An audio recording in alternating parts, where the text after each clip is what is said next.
Hello po guys, samahan niyo ba ako bumiyahe simula Laguna hanggang Bulacan to Amparo, Caloocan. Sana po, naglo-load na po kami ng card sa trip ko.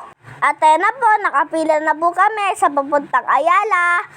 At sumakay na nga po pala kami sa bus. Sa Ayala Station nga po pala kami sasakay ng MRT papuntang North Avenue.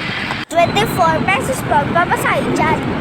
At ito na po, nakapila po kami sa priority lane. Time check, 6:42 AM. At ayun na po, dumating na po yung train. Nasa 15 minutes lang po ang biyahe namin simula Ayala hanggang North Avenue. At pagbaba po namin dyan, naglakad lang po kami sa may Vertis North ng konti.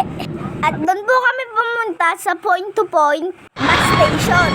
Santa Maria na biyahe.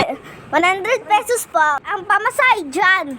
Pagkatapos po, sumakay naman po kami ng tricycle papunta kay Nanay Santa Maria.